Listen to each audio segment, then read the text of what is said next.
네, 안녕하세요. 2022년 4월 19일, 4.19 62주년을 맞는 라디오 금천 뉴스라인 시작하도록 하겠습니다. 첫 번째 소식입니다. 어제 4월 18일부터 코로나19 영업 제한 시간이 모두 풀렸습니다. 그래서 좀 많은 상인분들이 기대를 했는데 저희가 어제 밤 11시에 시내를 좀 돌아봤습니다. 금천을 돌아봤는데 보시다시피 한산한 모습을 보였습니다. 여기는 시흥 5동에 있는 은행나무 주변에 있는 상가 거리인데요. 보시면 사람이 지금 이 시간이 10시 약 40분 정도 되는 시간인데 거리에 사람들이 많이 없습니다. 여기는 대명 여울빛거리 시흥 사거리 쪽에서 한번 사진을 찍어봤는데요. 마찬가지로 11시 정도 됐는데 마찬가지로 사람이 그렇게 많이 있지는 않습니다. 지금 여기 돌아다니면서 상인분들과 좀 얘기를 나눠봤는데 모두 환영하는 분위기입니다. 영업 제한이 사라진 것에 있어서 환영을 하지만 이것이 소비 심리가 다시 일으켜 세워지고 그리고 사람들이 영업 제한하는 그런 생활 패턴에서 벗어나는데 시간이 좀 걸릴 것이라고 좀 예측을 했습니다. 더불어서 좀 환영하는 마음 중에서 그동안 배달 때문에 이것저것 먹고 살았다 하는데 지금 배달이 수수료가 너무 많이 들어간다. 뭐 배민이나 아니면 요기요나 이런 것들이 수수료가 너무 많아서 한번 물건이 나가도 순수익이 한 10만 원도 되지 않는 그런 것들이 많았다. 해서 지금 이렇게 영업 제한이 풀리면서 많은 분들이 좀 이렇게 이용해주고 그럴 때 좀 이런 상인분들도 좋지 않을까 생각을 좀 한다라고 기대감을 좀 표했고요. 그리고 또 한 분께서는 이렇게 되면 또 이제 배달하시는 분들이 또 어렵지 않겠냐라고 또 걱정도 하시는 모습도 있었습니다. 아무튼 상인분들은 환영하는 분위기가 좀 많이 있었고 그동안 2년 2개월의 긴 터널을 빠져나온 것 같다는 그런 느낌을 좀 표현하신 분도 있습니다. 그래서 이런 것이 이후로 지역 경제나 아니면 상인분들의 좀 이맛살에 이런 웃음이 좀 피는 날이 되었으면 좋겠습니다. 좀 더 세세히 살펴볼 건데요. 4월 18일부터 해제되는 게 어떤 거냐? 일단은 영업시간이 모두 다 해제가 됩니다. 해제되고 그러면 실내에서 마스크는 어떻게 할 거냐? 실내. 근데 요거는 당분간 마스크는 항상 쓰는 것으로 되어 있습니다. 그래서 2주간 좀 이렇게 검토를 하고 이후에 마스크를 벗을 것인지 아니면 마스크를 쓸 것인지 이거는 결정한다고 했고요. 또 하나는 이거 실내의 취식 어떻게 할 거냐? 일단은 사람에 모이는 것은 제한을 두지 않는데 실내에서 사람이 같이 모여서 뭔가 먹는 거 이런 모임 이럴 때 어떻게 할 거냐 부분도 이것도 4월 25일부터 해제가 됩니다. 지금은 아직은 아니라는 거 알려주시면 되고요. 나머지는 거리두기 해제되어도 손 씻기 그리고 이런 환기 소독은 우리가 참 유념할 수밖에 없습니다. 코로나가 없어진 게 아니에요. 코로나는 계속 지금 만연되어 있는 상황인 거고 증상이 좀 약화된 부분이라는 것은 다 이제 아시다시피 다 아실 것 같고요. 변화된 모습이 있다는 거 알아주시면 될 것 같고요. 우리 개인 위생은 항상 신경 써야 될 문제인 것 같습니다. 네, 그리고 선별진료소 운영도 좀 변화가 될 것 같습니다. 일단 금천구청 옆에 있는 보건소가 있죠. 선별진료소가 하나가 있고 임시 선별진료소가 2개 있습니다. 필승아파트하고 독산 3동에 있는 독산보건지소 해서 3개가 좀 운영되고 있는데 일단 앞으로 이제 보건소에서는 계속 유지가 됩니다. 보건소의 PCR 검사를 계속 유지가 되는데 이 임시 선별진료소는 아마도 조만간에 폐쇄 운영을 중단할 것 같습니다. 필승아파트하고 독산보건지소 같은 경우는 운영이 중단될 것으로 보이는데 그 시기는 서울시와 지금 조율을 하고 있는 것으로 알려졌습니다. 그래서 서울시도 전체적으로 좀 그걸 마무리할 예정이라고 좀 보여지고요. 그리고 친속 항원 검사는 4월 11일부터 벌써부터 이제 중단된 상황입니다. 그래서 점차적으로 이렇게 좀 줄어들고 있다는 상황도 알려주시면 될 것 같습니다. 네, 이번에 지방선거 소식입니다. 어제 뉴스가 좀 있었죠. 큰 뉴스가 있었는데 국민의힘과 국민의당이 합당을 했습니다. 그래서 당명은 국민의힘으로 좀 정했는데요. 여기에서도 문제가 되는 것은 지금 지방선거 출마자들을 어떻게 할 거냐의 부분입니다. 국민의당의 출마 예정자들, 그 출신의 출마 예정자들을 어떻게 할 거냐인데 금천구가 그 부분에 해당이 돼서 금천구 국민의힘 경선이 좀 요동치고 있습니다.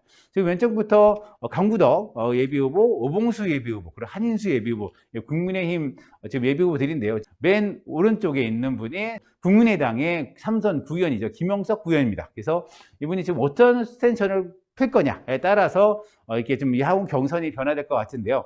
일단은 문서 합당 합의문을 이준석 대표와 안철수 대표가 공동으로 발표를 했습니다. 그러면서 기자들과의 질의응답 과정에서 이준석 대표가 일단 발표한 거는 국민의당 지방선거 출마자, 국민의당 출신의 출마자는 오늘 내일 19일 20일 이틀 동안 신청을 받을 것이다. 그리고 만약 국무대책 공천 신청자를 포함해서 4명이 이상의 후보자가 있는 경우는 예비 경선을 통해서 3명으로 줄일 것이다. 그러면 만약에 금천구에서 지금 일단 김영석 구의원은 아직 아무것도 결정이 된 것이 없다고는 밝혔습니다. 하지만 만약에 출마하겠다 하게 되면 바로 3명, 4명이 되는 거죠. 그러면서 예비 경선을 할 수밖에 없는 것이고, 추린 다음에 다시 3인이서 본경선을 치르는 겁니다.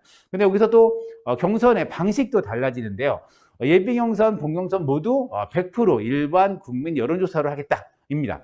근데 기존까지는 지금 3명, 강부덕, 오봉수, 한인수 후보 같은 경우는 기존의 당원 투표 50%, 그리고 국민 여론조사 50%의 방식으로 경선을 준비해 왔습니다. 근데 여기서 국민의당의 후보자가 나오면서 여론조사가 100%로 좀 바뀌는 현상이 만들어지면서 이게 누구에게 유리한가의 부분을 지금 첨예하게 좀 계산하고 있는 것 같은데요. 오늘 내일 후보 접수를 할 것인가가 관건입니다. 그래서 이것이 어떻게 되느냐에 따라서 국민의힘 지금 경선이 지금 결정될 것 같습니다. 이번에 좀 지방선거 좀 다시 말씀드릴 건데요. 후보군 어떻게 지금 됐나라고 따져보는 시간입니다. 지금 구청장 후보군인데요. 6명 지금 변화가 없습니다. 여기에서 더 추가될 분은 유성훈 현직 구청장이죠. 더불어민주당. 그럼 4명이 되는 거고, 김영섭 삼선 구의원이 어떤 선택을 할 거냐에 따라서 지금 후보가 2명까지 늘어날 수 있을 것 같습니다. 그럼 총 8명이 되는 거겠죠. 이번 주에는 어느 정도 경선 룰이 결정될 것 같습니다. 어떤 그에 따라서 진행될 것 같고요. 이거는 시의원 후보입니다. 여기 지금 1선거구, 2선거구를 합쳤는데요. 1선거구에 지금 5명의 후보가 나왔고, 2선거구에는 딱 1명, 최기찬 현직 시의원만 좀 나왔는데요. 1선거구는 가산동, 독산 1, 2, 3, 4동을 지역구를 합니다. 지금 현직의 최인목 의원도 지금 등록되어 있는데요. 여기에 지금 더불어민주당에 2명, 그리고 국민의힘이 3명, 2명, 그리고 무소속이 1명, 총 5명이 등록되어 있습니다. 지금 더불어민주당 박영인 후보 같은 경우는 지난 2018년 총선에서 똑같이 최인목 예비후보와 경선에서 붙었고 경선에서 떨어진 바가 있습니다. 그래서 다시 한번 도전하고 있는 거고요. 그리고 여기에서 좀 빠져있는 부분은 뭐냐면 가산 독산의 국민의힘 박창길 구의원이 이번에는 시의원으로 출마할 것으로 지금 예측되고 있습니다. 왜냐하면 3선 이상은 공천하지 않는다는 그런 국힘의 그런 룰이 있는 것 같은데요. 그래서 지금 시의원을 도전하고 있는데 아직 등록하지 않았습니다. 그래서 1선거구가 6명이 좀 될 것 같고, 2선거구 같은 경우는 지금 더불어민주당의 지금 강수정 비례위원이 지금 시의원을 바라보고 있는 것으로 알고 있습니다. 그래서 지금 면접과 보고 있는 걸로 알고 있는데, 여기에 등록치 않은 거, 그리고 2선거구에 아직 국민의힘의 후보가 지금 나서지 않고 있다는 거기 있습니다. 그래서 여기도 후보군이 점점 늘어날 것으로 좀 보이고요. 그리고 가선거구입니다. 가선거구 상당히 많이 등록했는데요. 지금 총 6명의 후보 중에서 더불어민주당이 1명, 국민의힘이 5명이 등록을 했습니다. 여기에도 아직 현직이 남아있죠. 김경환 더불어민주당 구의원, 이 현직 구의원이 있습니다. 거기까지 하면 7명이 될 것 같고요. 또 많은 부분들이 있습니다. 여기 참 젊은 후보들이 많습니다. 국민의힘 같은 경우는 29살의 고영찬 후보가 있고요. 그리고 10살 차이죠. 38살의 김기덕 후보가 있습니다. 여기 나선거구입니다. 이게 3인 선거구죠. 나선거구인데 여기는 지금 6명 후보가 등록을 했고 현직도 다 등록되어 있습니다. 현직은 1명 빠져있죠. 김영섭 구의원 3선에 구청장을 출마할 것인가 말 것인가가 아직 결정되지 않은 김영석 구의원이 이 지역구입니다. 그래서 여기 현직에 이경호, 김영수 더불어민주당 후보가 지금 예비후보가 등록되어 있는 상황이고요. 여기에 같은 당의 강승원 지금 예비후보가 지금 도전하고 있습니다. 이분도 마찬가지로 지난 2018년에도 도전한 바가 있고요. 국민의힘 같은 경우는 이동복, 정순기 후보가 지금 도전장, 그리고 정의당의 김정우 후보가 열심히 좀 하고 있습니다. 다선거구는 변화는 없습니다. 정재동 후보와 더불어민주당, 그리고 국민의힘 4명, 이죠. 장규관, 그리고 이현재, 김용수, 그리고 유영희 후보가 지금 경쟁을 하고 있고요. 그리고 여기는 좀 한 분이 더 국힘에서 준비하고 있는 것으로 알려졌습니다. 지금 SNS로 상에서는 활동을 하신 것 같은데 이제 후보 등록 아직 하지 않은 걸로 알고 있습니다. 1명이 더 추가될 것으로 좀 보이고요. 더불어민주당 같은 경우도 1명이 더 추가될 것으로 예상이 됩니다. 일단 당내에서는 접수가 된 것으로 좀 확인되는데요. 상당히 젊으신 후보라고 알려졌습니다. 그래서 여기도 한 2명 정도가 더 후보가 늘어날 것으로 보입니다. 라선거구입니다. 라선거구도 좀 큰 변화는 없습니다. 더불어민주당에 지금 3명이 후보가 등록되어 있고요. 국힘이 2명, 그리고 무소속으로 1명이 지금 활동하고 있습니다. 이거는 아직까지 큰 변화가 없고요. 여기서 더 추가적으로 나올 분은 아직까지는 좀 보이지 않고 있습니다. 좀 정리하면 현재까지 약 35명이 예비후보로 등록했고, 여기서 좀 핵심은 구청장 예비후보로 국민의힘 김영섭 부의원이 출마할 거냐가 지금 하나의 좀 핵심 포인트고요. 또 하나는 시의원 제1선거구의 박창길, 제2선거구의 강수정 의원이 언제 이것을 등록하고 활동할 것이냐 부분도 포인트입니다. 그리고 더불어민주당 같은 경우는 지난 주말에 구청장 후보 예비 후보들에 대한 면접이 실시가 됐고요. 이번 주에 경선 일정, 그러니까 경선을 지금 4명이죠. 현재 구청장까지 4명인데 이분들과 어떻게 4명을 다 경선할 건지 아니면은 뭐 3명이 할 건지 2명이 할 건지 경선할 건지 전략으로 할 건지 이런 거에 대한 결정이 이번 주에 좀 확정이 될 것 같습니다. 국민의힘 같은 경우는 지난 금요일이죠. 4월 15일 날 예비 구청장 후보들에 대한 면접이 실시가 됐고요. 그리고 하지만 지금 어제 합당이 이루어지면서 좀 국민의당 출신의 후보자들이 지금 등록해야 되는 상황이기 때문에 일정이 좀 조율될 것 같습니다. 그리고 국민의힘 같은 경우는 지난 일요일이죠. 최초로 기초자격 평가, 공직 후보자들 전국에서 4,500명이 시험을 봤고요. 서울 같은 경우는 목동중학교에서 모여서 시험을 봤다고 합니다. 또 지방선거 좀 말씀드렸는데, 좀 지금 그래서 요즘에 지금 후보 선거 사무실 개소도 지금 러쉬를 좀 이루고 있습니다. 구의원의 나선곡의 강성훈 후보가 등록을 했고요. 정의당의 김정은 후보 같은 경우도 개소식을 좀 이렇게 펼쳤습니다. 그리고 오늘 4월 23일에 백승건 구청장 예비 후보 그리고 이현재 다선거구 구의원 후보 예비 후보도 선거 개소식을 좀 예정하고 있고 이번 주말 같은 경우가 좀 그런 곳이 많이 모일 것 같습니다. 그래서 일단 후보들도 좀 일단 본격적으로 사무실도 열고 이런 거 알려내는 활동들을 하고 있다는 거고요. 여기에 따라서 주민들도 지방선거를 어떻게 대응할 건지 지방선거가 그냥 정당과 후보들만의 축제냐, 우리 주민들도 특히 지방선거 같은 경우는 우리 주민들이 이런 선거를 축제로 만들 수 있다. 그래서 우리 동네 정치살롱을 지금 진행하고 있고요. 전 분야별로 정책 발표를 가지고 있습니다. 이거는 어제입니다. 4월 18일 노인 분야 정책 발표가 진행된 사진이고요. 그리고 이거는 4월 14일 날 마을 돌봄 관련해서 자담회가 진행이 됐고, 여기 예비 후보자들도 와서 그런 걸 경청하는 모습이 좀 보이죠. 여기 조상 후보가 와서 좀 듣고 있는데요. 그리고 이거는 4월 14일 마을 민주주의 분야 관련해서 이렇게 좀 자담회와 이게 워크숍을 좀 진행하는 모습을 지금 보이고 있습니다. 그리고 이거는 교육 분야, 우리 아이들 교육에 대해서 좀 학부모들과 교사들이 그리고 마을 교사들이 모여서 우리 동네의 그런 교육 분야에 대한 그런 그 논의를 진행하는 모습입니다. 이런 것들을 모아서 일단 우리는 정치살롱은 이후에 시민 공약집을 만들어서 후보자들과 정당에게 좀 제안하고 이후에 제8기 지방정부에서 이런 시민 공약들이 실현될 수 있도록 노력한다는 계획입니다.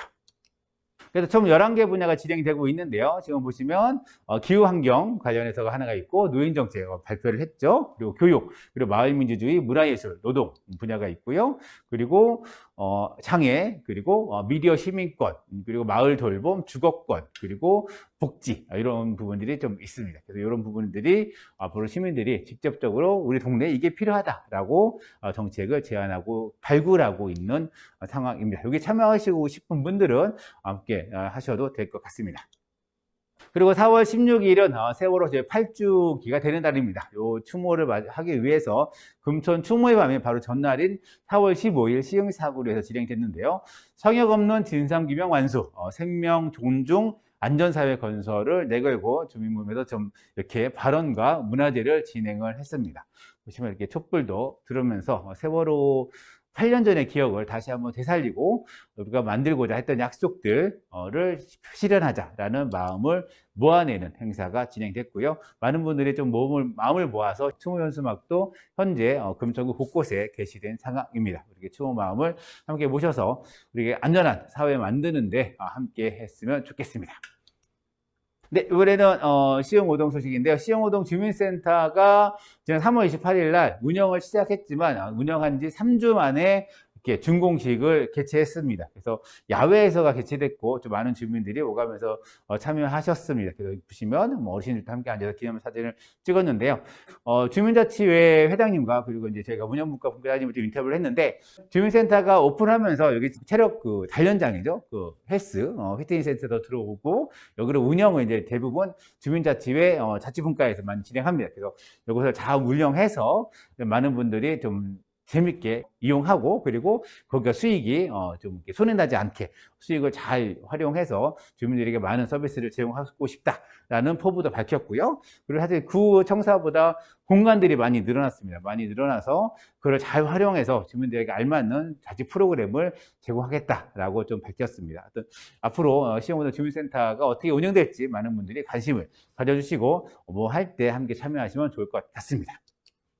네, 요거는 지난 4월 13일이죠. 수요일 날, 여기 바로 강강술래라는 시흥 일동의 홈플러스 옆에 있는 큰 지식산업센터가 있습니다. 거기 건물 앞에서 집회가 열렸는데요. 창문을 열 수 없다. 즉각 실외기 설치 중단하라는 집회가 진행이 됐습니다. 이게 무슨 얘기냐 보니까 지금 이 건물이, 지금 오른쪽에 있는 건물이 집회하신 분들이고요. 왼쪽에 있는 건물이 새롭게 들어서고 있습니다. 근데 딱 보시면 아시겠지만 이 건물과 이 옆 건물 사이가 상당히 좁습니다. 여기가 그 입주자 대표에 따르면, 표현에 따르면 1.5m 정도라고 하는데, 여기에 지금 이쪽 건물, 새롭게 만들어지고 있는 건물에 에어컨들이 쭈르륵 들어선다는 거죠. 그러면 이 좁은 통로에 에어컨이 열풍이 다 불어치는 거고, 그러면 이 건물, 이 사이에 있는 입주민들은 창문도 열 수가 없는 게 되는 거고, 그 열을 고스란히 자기가 받기 때문에 이 에어컨을 옮겨달라라고 계속 요구를 했지만, 구청장에도 얘기를 하고, 또 건축관을 찾아내면서 민원도 냈고, 현장도 찾아갔지만, 이렇다 할 대안이 만들어지고 있지 않아서 이렇게 현장에서 이렇게 집회를 하고 있는 모습을 보였습니다. 또 이런 문제들은 좀 사실 그 설계 단계에서 좀 이렇게 조율되고 이것이 이제 조정돼야 되지 않을까 생각이 좀 드는데, 그런 단계들이 금천구에서 만들어지면 좋겠습니다. 이게 그냥 허가 땅이 아니라 그 주변에 어떤 건물들이 있는가, 그 건물들과 어떻게 융합되는 건물을 만들 것인가의 부분에 대해서 건축행정이 해야 되지 않을까 생각이 듭니다. 네, 오늘 뉴스라인의 준비한 소식은 여기까지입니다. 뉴스라인은 라디오 금천과 마을신문 금천인이 함께 만들고요. 저는 진행의 이성호, 기술에는 김호경, 신서순 PD가 함께 했습니다. 감사합니다.